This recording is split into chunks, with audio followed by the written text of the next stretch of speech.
Alright, let's play some Deth Wizards here. This game is played on a 22 by 30 inch board. This is 22 inches, but this unfortunately is only 26. So my board is short 4 inches, and I'm not going to worry about it because I don't really have a 22 by 30 inch board out there. I think that's a kill zone size board, but I don't have one, so I'm just going to use what I do have. I have gone ahead and placed the terrain as needed. I'm playing Assault the Village, which calls for some buildings and some scattered terrain. I've gone ahead and placed it as best I could using the space I have. The game that I'm playing starts with 3 villagers, and I'm going to roll a die because this is to determine how many warriors show up. It's a 1d3 plus 1. So I rolled a 4, half of that is 2, plus 1 is 3. So I will be using 3 warriors. I have 4 over here just in case. So we will put 3 warriors here. And my guys start with 7, a rating of 7. The ghouls are 2 and the zombies and skeletons are 1. So that's 1, 2, 3, 4, 5, 6, 7. However, my Deth Wizard is a Dread Horde Master, and he can bring an additional 4, rating of 4, to the combat, and I am going to take advantage of that. Now, the reason for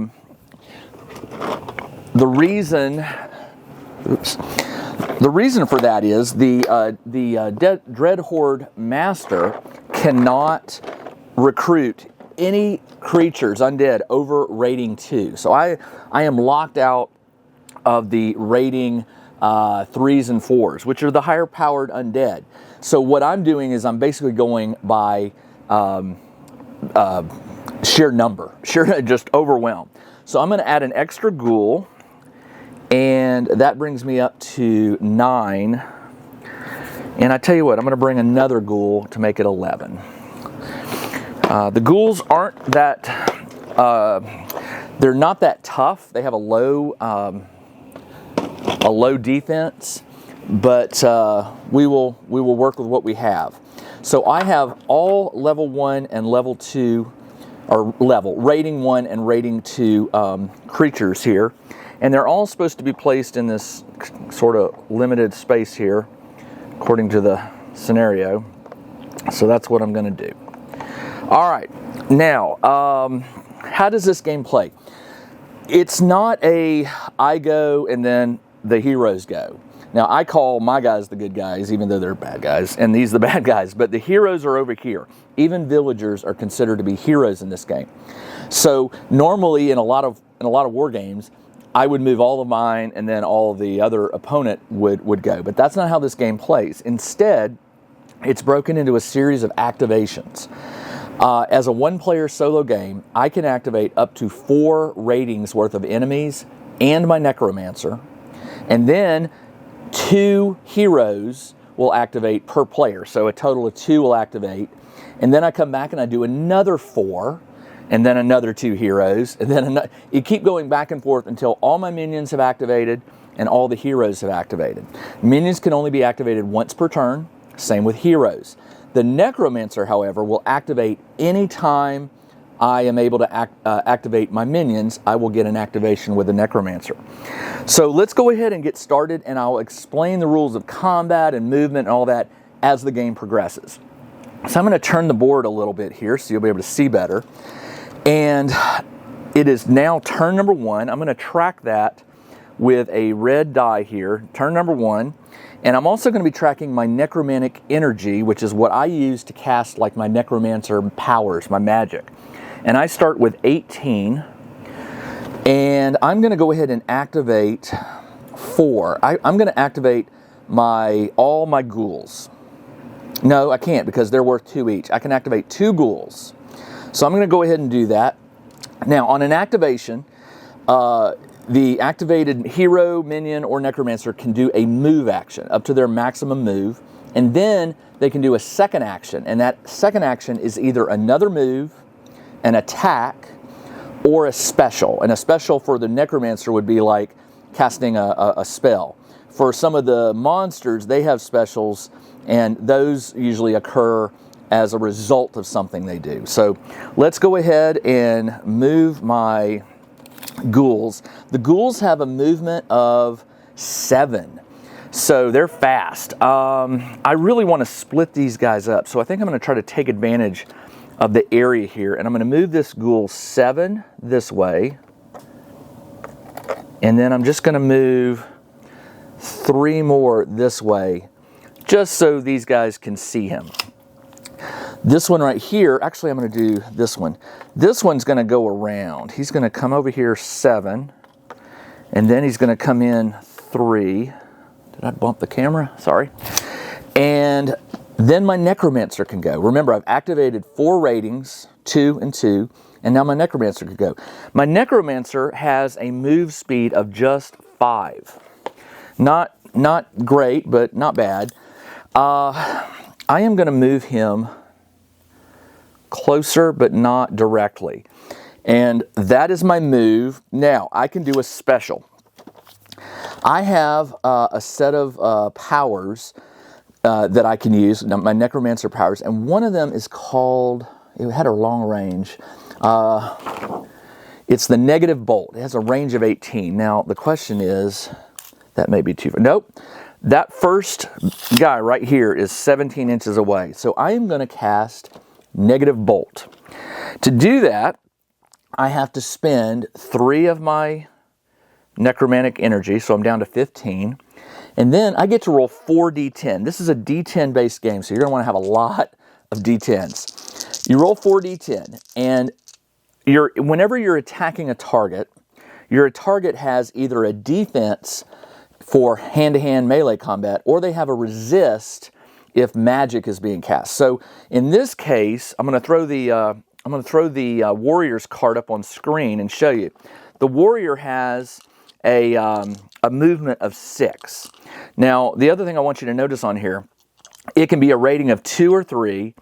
Its offense is 4 plus 1 per rating. Well, it said a rating 2 warrior in the scenario. So its offense is 6, its defense is 5, and its resist is 5. So since I'm casting magic, I'm going to be using its resist. So I want to roll these d10s, and what I'm hoping for is 5s and higher. You have to equal or beat the resist. I got a 9, a 6, a 5, and a 5. Now in melee combat, hand-to-hand, this would be 4 hits. So he would have lost 4 damage. But this is a necromantic power, and instead it has different values for the damage. It says, if you have at least 1 success, the target will suffer a d10. If you have at least 3 successes, it suffers an additional d6. If damage kills or destroys it, I gain plus 3 necro.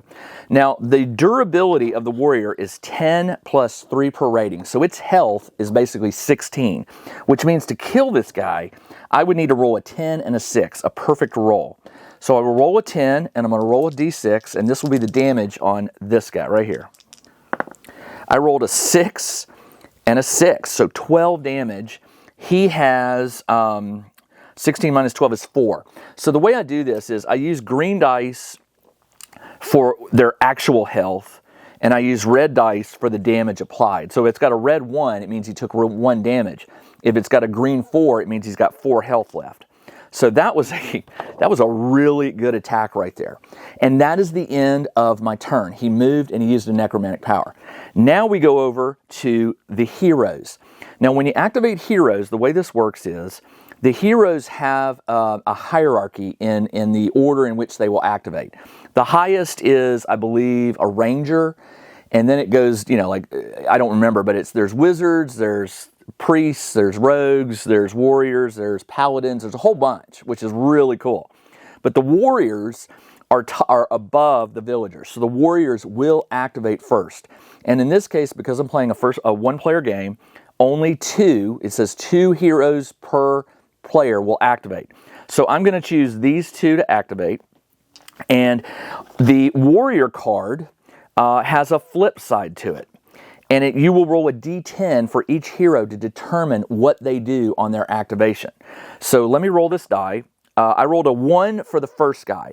And if you look at the card, a 1 is a defensive stance. The warrior does not move and gains a +1 bonus until the end of his turn.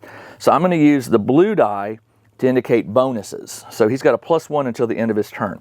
The second guy will activate. Let's see what he does. I rolled a 6. If you look at the card, a 6 is a whirlwind strike. Then you have to read it because this involves movement. The warrior will attack the nearest enemy. Well, in this case, this ghoul, as the bird flies, is 15 inches. This one is 13. And my Necromancer is 16 and a half. So he sees this one, and that's the one he's going to move towards. So it says, on a 6, the warrior makes an attack. If no enemies are within 1 inch, it will move up to its full move to the nearest enemy and then attack. If it cannot move and attack such an enemy, it will move again and then use its action to move towards the closest enemy. It's not going to get a strike, but it's going to move. Now, the warrior's movement is 6. So he will move 6, which puts him right there. And then he will move 6 this way, which puts him right there. So he is coming for that ghoul. And the first one stays. This one moves 6 and then 6. All right. That is the end of the hero's turn. And remember, we're still on turn number 1. That was the end of their activation, excuse me. So now it comes back to me, and I can now activate 4 additional ratings. I could activate both ghouls, 2 and 2, or I could go 2, 3, 4. I could activate this group of 3, a zombie, a skeleton, and a ghoul. But I think what I want to do, knowing that this hero is coming for him, the warriors have a special ability. They have riposte. Whenever the warrior suffers damage from an offensive attack from an attacker within 1 inch, the attacker suffers 1 damage for each natural 1, a critical failure. So that's not the one I'm talking about. This is the one I'm talking about, defensive specialist.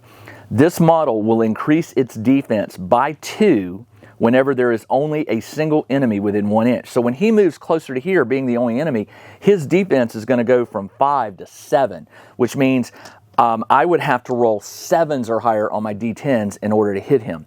To counter that, I'm going to have to get one of my enemy over here to help, which means I'm going to move this ghoul. I'm going to activate this ghoul. The ghoul is 7 movement, so he can move 14, which 14 is way over here. So he has enough to move all the way over to join his pal. This one right here, now remember, I'm trying to draw these guys. So I want to move him closer, but not too close. I want to move him 7, and now he is definitely the closest to him and him.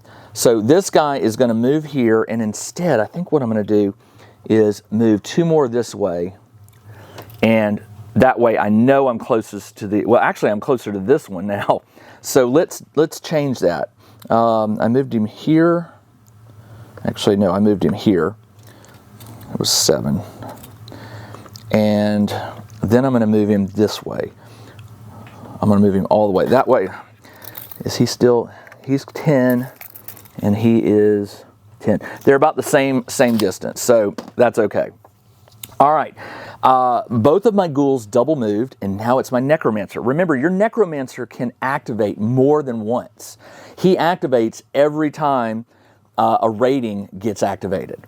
All right, so I guess I should go ahead and target him, but I'm going to let the ghouls do it. Since he's got 4 health, trying to get rid of him would be really, really cool, this activation. I'm going to do it. I'm going to burn another 3, so I'm down to 12. And I'm going to cast that negative bolt. It's a range 18, so I know I'm within range. It's 4d10, so I'm going to roll 4 again. And I need to get 3, 4, 5. His resist is 5. I need 5s or higher. Ooh, I got a 7 and a 10. Now, that is 2 successes, but the critical actually counts as 2 successes if I remember correctly. Let me double check that. But in combat, a natural 10, is considered a critical success. Here we go. When making an attack, all unmodified rolls of 10 are considered a critical hit and deal 1 additional damage. Okay, so it's not, oh, it does extra damage. It does not affect, it's just a success. So in this case, I only did 1 success, so the target will suffer a D10. So what I need to do is roll a 4 or higher, and he's out of here. I rolled a 1, so he's down to 3 health. All right. And that is it for my Necromancer. He could move again, which I may do that. I didn't move first. I should have done that, but I'm going to stay put. I'm going to stay put. That is the end of the Necromancer's second activation. Now we come over here. We have 1 hero to move and then a villager. So let's roll to see what this warrior does. I roll a D10. I rolled a 2, which is strike. Okay, the warrior will attack the nearest enemy. Well, in this case, that is almost 12, and this is almost 12. So he sees this one. I'm going to have him go over here to this one. He sees this one. Actually, you know what? Let's do it. Let's roll randomly. Let's let the dice decide. 1, 2, 3, 4, 5, 6. All right, so he's going to move this way. So he can move 6. Was it 6? I think it was 6. He'll go around the wagon, which puts him right here. And then he can move 6 more, and that may get him there. It does. It gets him, oh no, hold on. Let me read the card.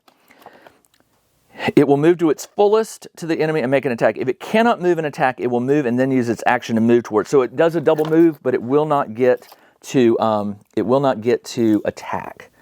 So yeah, it will be within 1 inch. So it's right here. We're still on round 1. I'll put that up there. Okay, and then remember, he activated. So he activated. So now a villager. I'm going to start with a villager furthest from me.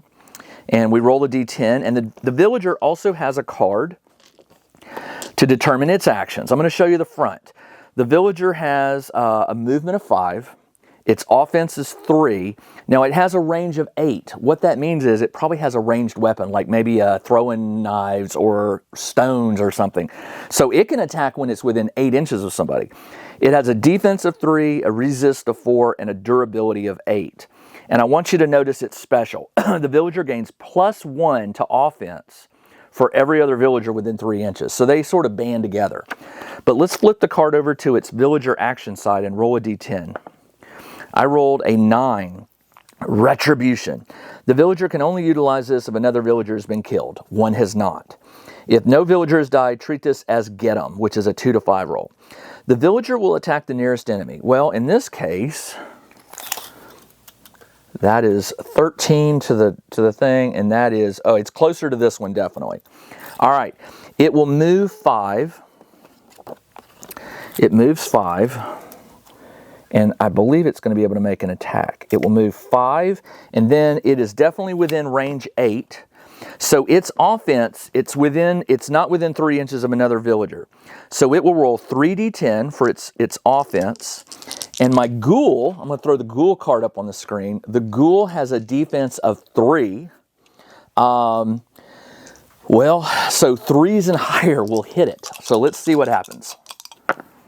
Ooh, a 10 is a crit, 3 and a 6. So this is 3 hits, 3 damage, but the 10 gives a +1 damage. So it's 4 damage.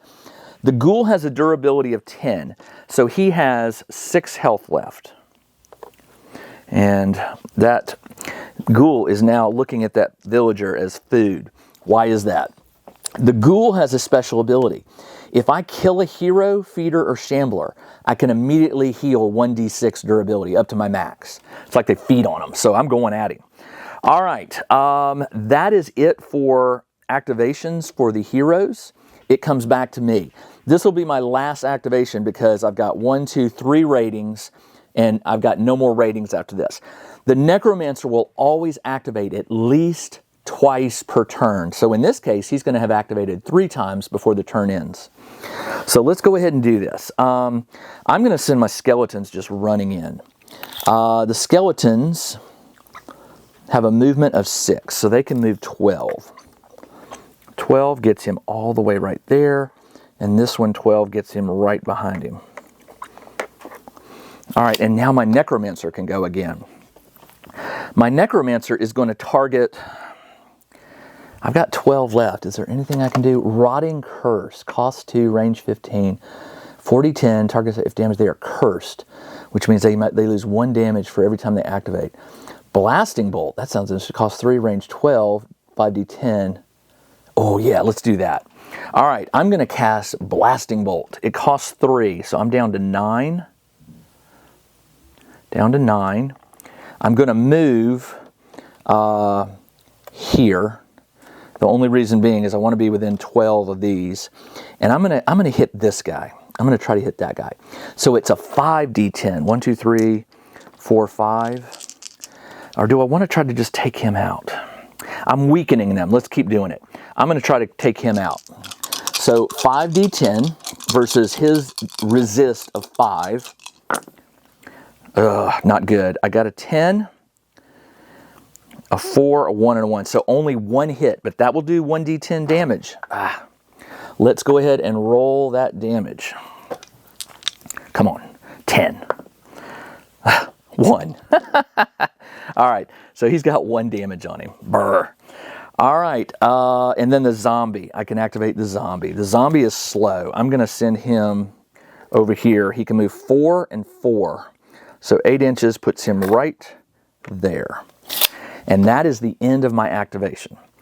Let's come over here to the last 2 villagers, and let's see what they do. So the villager, consulting the village, I'm going to start at the furthest from me. Roll a d10. That is a 6, which is a Cornered Fury. We'll make 2 offensive attacks against the nearest enemy. Well, the nearest one is this skeleton now.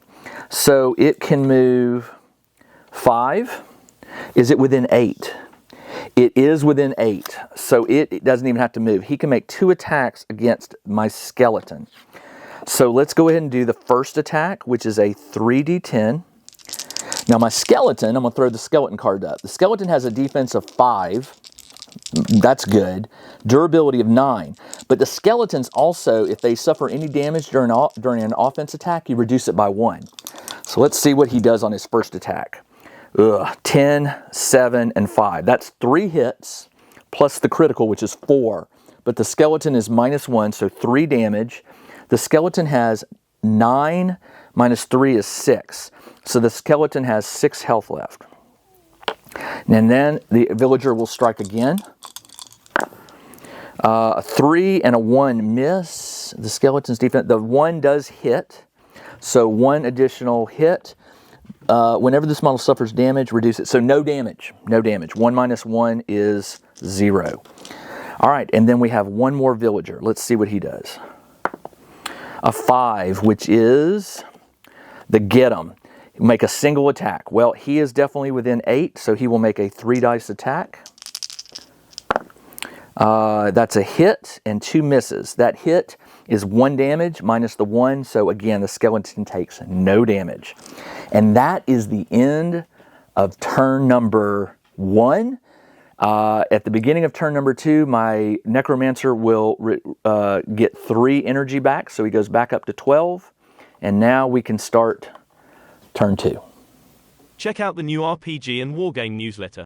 Each week, the Tabletop Engineer shares news, products, Kickstarters, and much more related to the gaming hobby. It's free to subscribe, so check out the link in the video description below to sign up.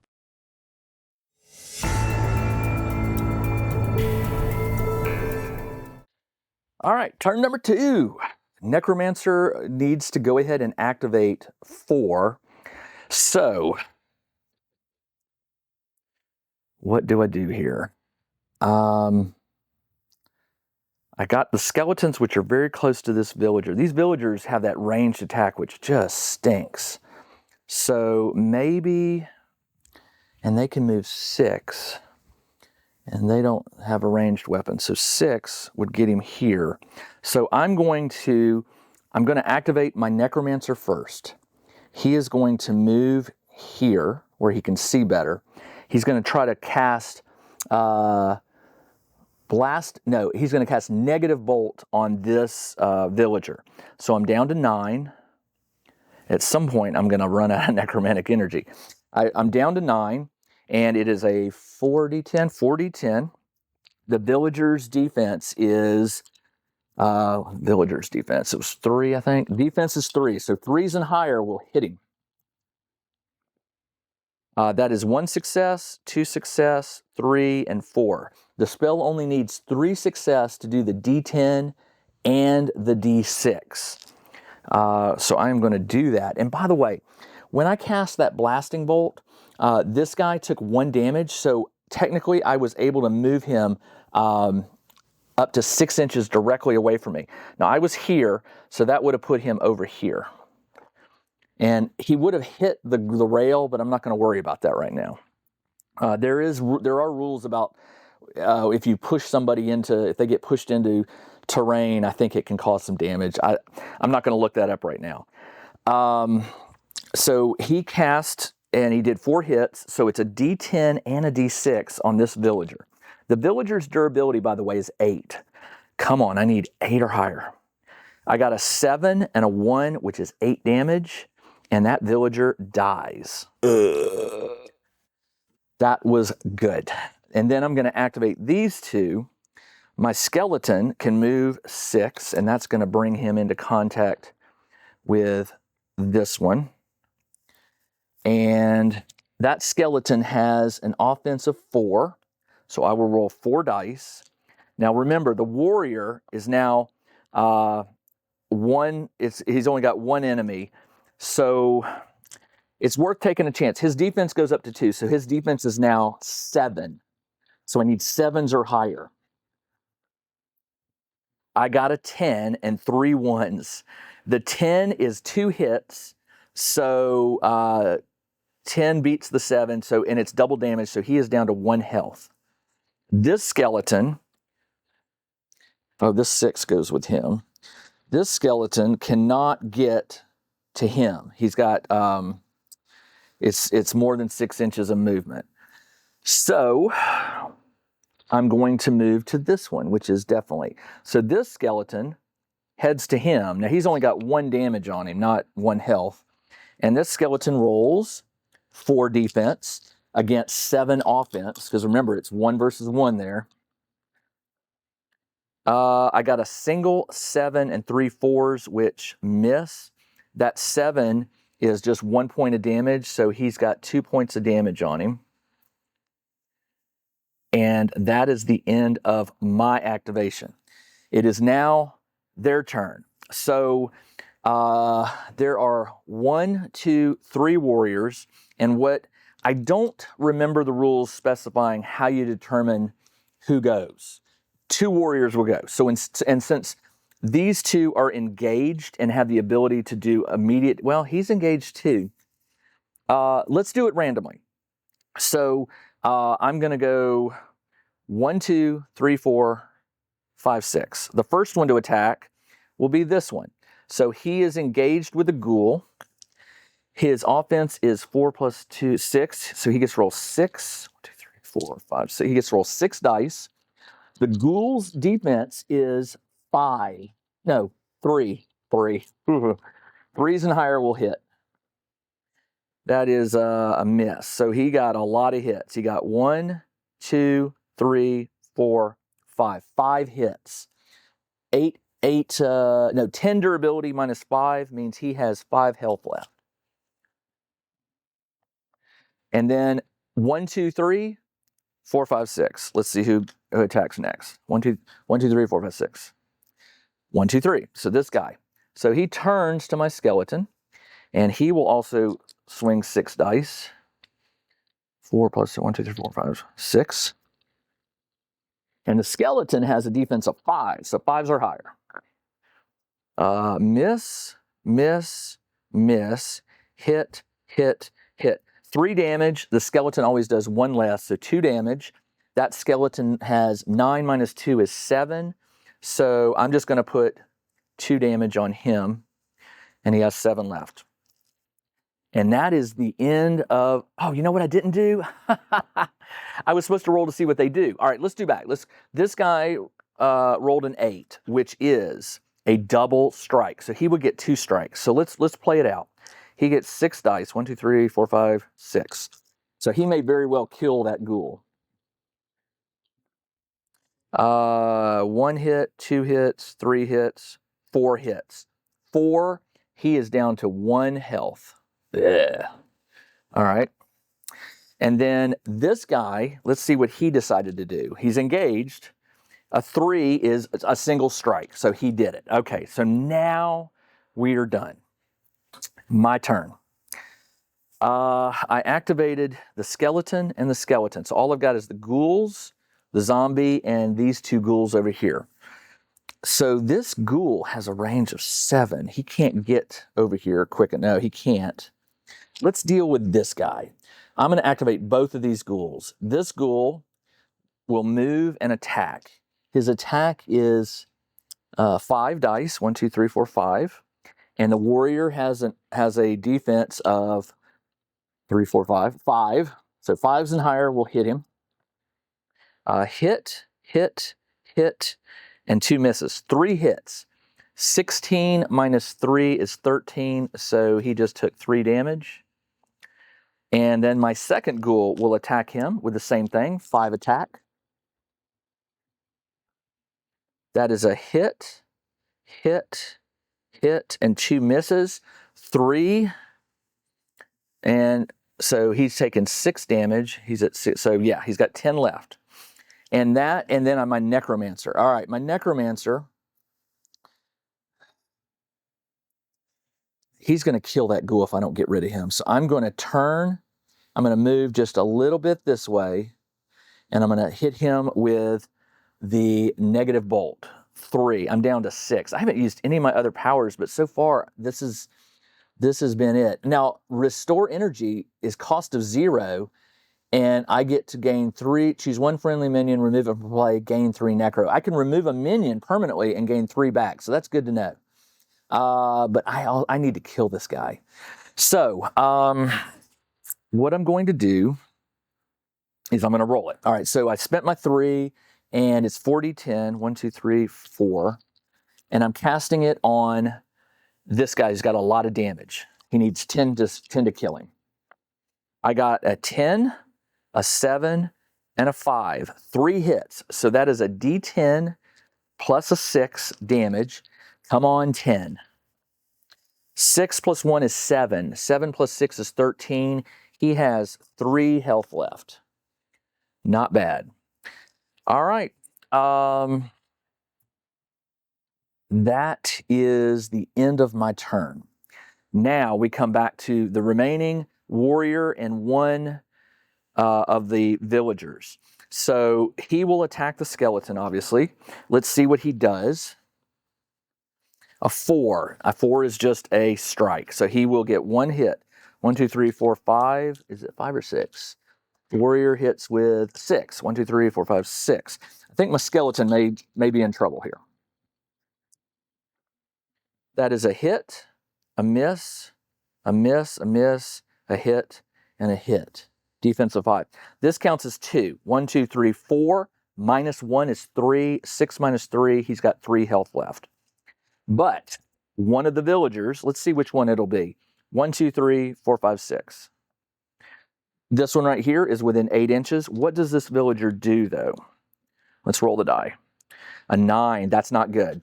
That's that one where he takes revenge. Yep, retribution.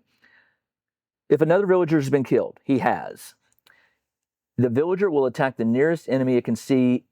Increase the offense by 2 for this attack. If it deals damage to the enemy, all other villagers that attack this enemy this turn gain a +2 bonus to their offense. So if he does any damage, he's +2, so he's going to roll 5 dice. 5 dice. 1, 2, 3, 4, 5. If he just does 1 point of damage, well, if he only does 1, he'll do no damage. But if he does 2 points of damage, then the other villager will get +2. Well, there it is. 1, 2, 3, and 4. So 1, 2, 3, 4. -1 is 3, and that skeleton is out of the game. All right, and he is done. Now, this other villager does get the +2, but only against that target, and that target's gone, so I don't have to worry about that. That was the 2. There's only 1 enemy remaining, which is this villager. I still get to go, and I've got 1, 2, 3 guys left. So let's make this count. I'm not worried about the villagers. So I already activated them. Let's get the zombie in there. The zombie will move 4, so he's here. The zombie attacks with 3 dice.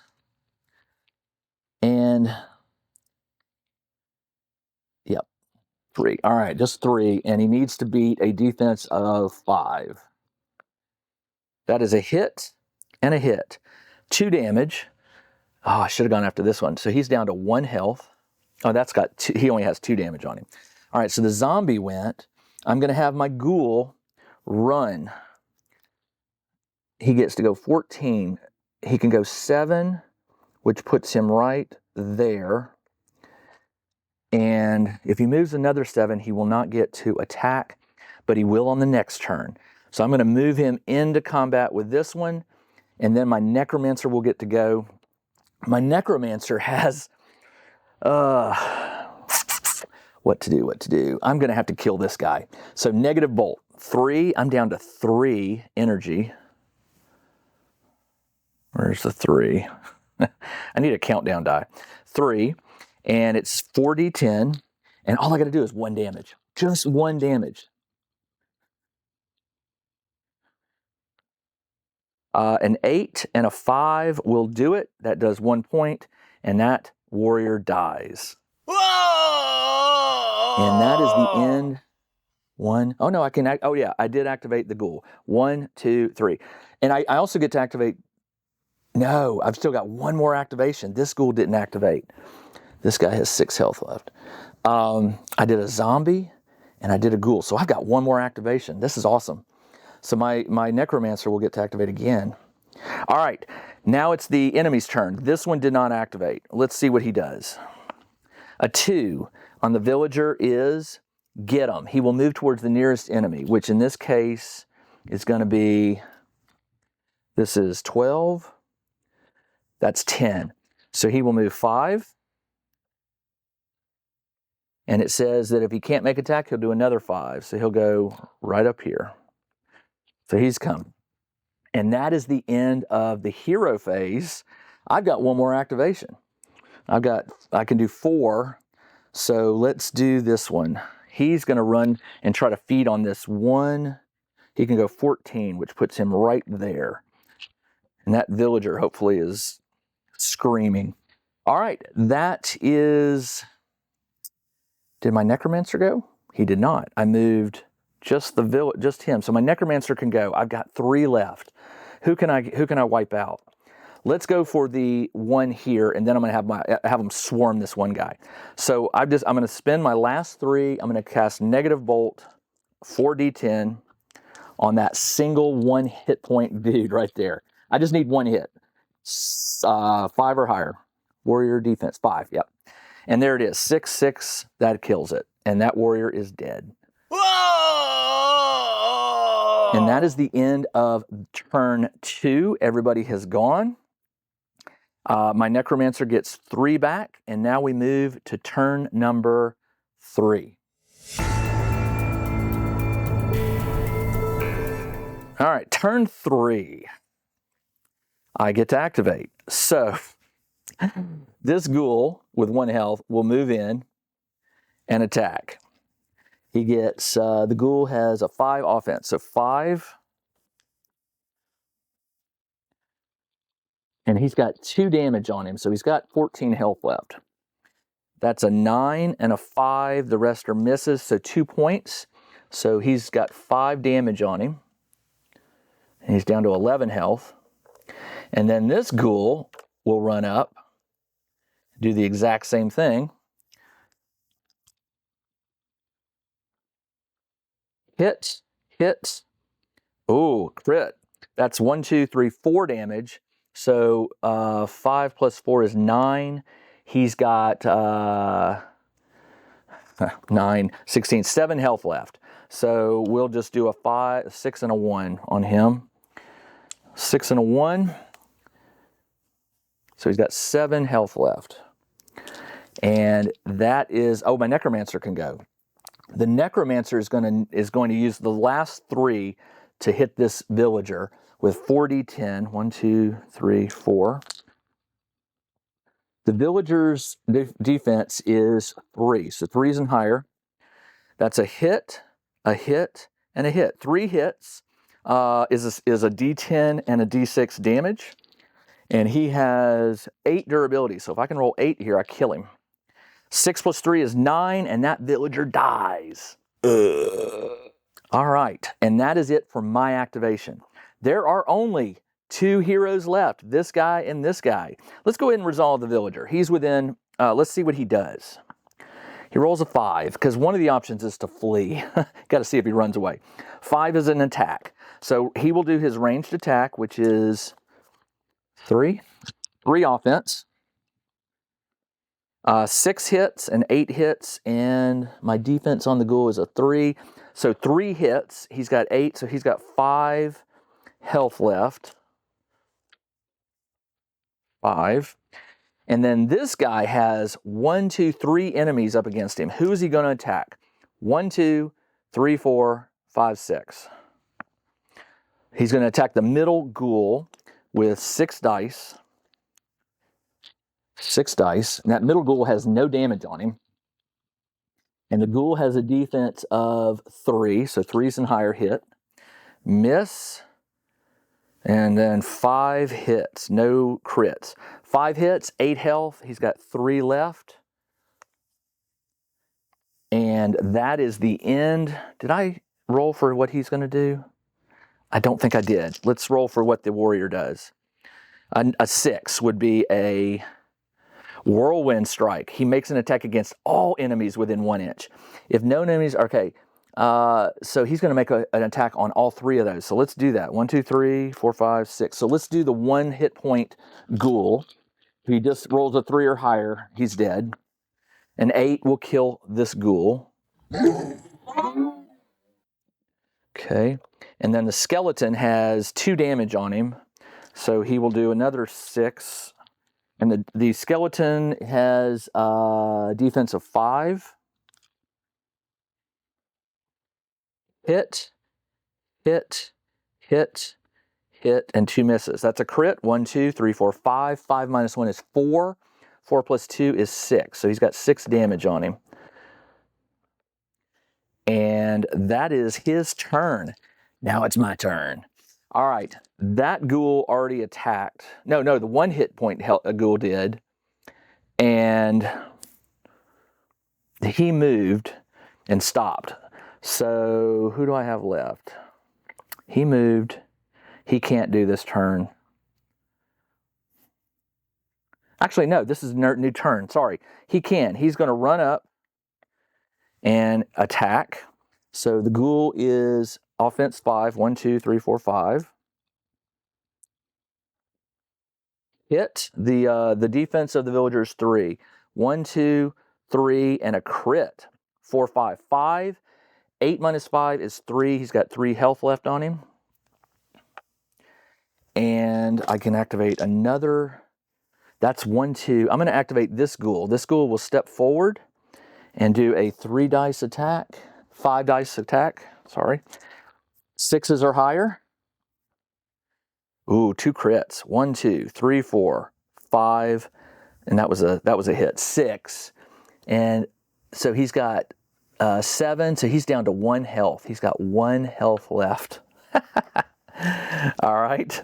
The skeleton, oh no, that's all I can activate. The Necromancer. The Necromancer will reanimate. I can reanimate. I'll reanimate a ghoul. It costs 6. I can't do that because I only have 3. Oh no, I have none left. Oops. So I can't. So all I can do is move into cover and I'll just pass my turn. All right, next, The heroes have both activated, so all I've got is the zombie left, and I hope he can do 1 point of damage. The zombie is offense 3, so 3 dice. Just 1 hit will kill him. 6 or higher. There's a 6 and a 10, and that warrior goes down. Whoa! All right, that is it from the Necromancer can go, but unfortunately he doesn't recover 3, so he's just gonna move around and look around, and that is the end of turn number 3. All right, turn number 4. I can wrap this up. Turn number 4, I get 3 Necro energy back, enough to cast 1 spell. These guys are done. They can just mill. I'm going to have the ghoul attack. He needs to do 3 damage. He attacks with 5 dice. I just need 3 hits. Hit, hit, hit, hit. And the last villager goes down. Nice. All right. That was fun. I liked that. Okay. Now, since I won, there are victory conditions. Let me get to that page and I'll read them to you. Remember what they are. I am doing Assault a Village. So I did kill all the heroes within 5 rounds. So start around 4, took him out. Reward. Each Necromancer may add 1 additional skeleton or zombie to their horde. Alternatively, you may choose that your Necromancer gains +1 bonus to the roll when raising new undead. All right, so before we do that, let's go to the post-game stuff. So the post-game stuff is where you roll to see what happened to any of your minions that died. These 5 guys survived, so they will all be patched up and healed. But they did kill 1 of my ghouls and 1 of my skeletons. So there is a chart on page 91 where you basically roll a d10 to see what happens. Let's do the ghoul. I really want a 4 or higher. I rolled a 10, which is upgraded. Somehow the necromantic minion has been improved. Increase a single stat of your choice by 1. So he's going to get a +1 stat. Nice. And then my skeleton, let's do the same thing. A 4. Degraded but serviceable. Reduce a single stat of your choice by 1. I'll use the red one to indicate -1 and green one to indicate, and I'll have to mark that somehow. All right, then you can choose, first off, you restore minions. You see if you restore them. Then you can retire any. Well, I don't want to retire any. I don't have enough. Then you can roll to raise new undead, and the way this works is you roll a d6. You pick a minion that you want to try to, call to your lair. You roll a d6, and if the roll is greater than the rating, is it greater than? Yeah, greater, you succeed. So I want to try and get a level 2, a rating 2 monster. I want to get, what do I want to get? I got a ghoul, a revenant, a shadow, or a specter, or a wight. I want something I don't have. That would be a spirit. That would be a specter. A specter is a rating of 2. So I get the +1 to this roll, and if I roll a 1, 1 + 1 is 2, that does not beat the rating. I need to roll a 3 or higher. So roll a 3 or higher to recruit me a specter. I rolled a 1. 1 + 1 is 2. I do not. So I'm going to have to continue to work with what I have, which is 19. Well, I started with 7. So I brought in an extra 4 because it says I can bring 4 to the fight. And yeah, not bad. All right. Well, that is the end of Deth Wizards. That was the Assault a Village game. That was very fun. I forgot to keep track of the turns, but that was easy enough. A very cool game. I like playing the bad guy for a change.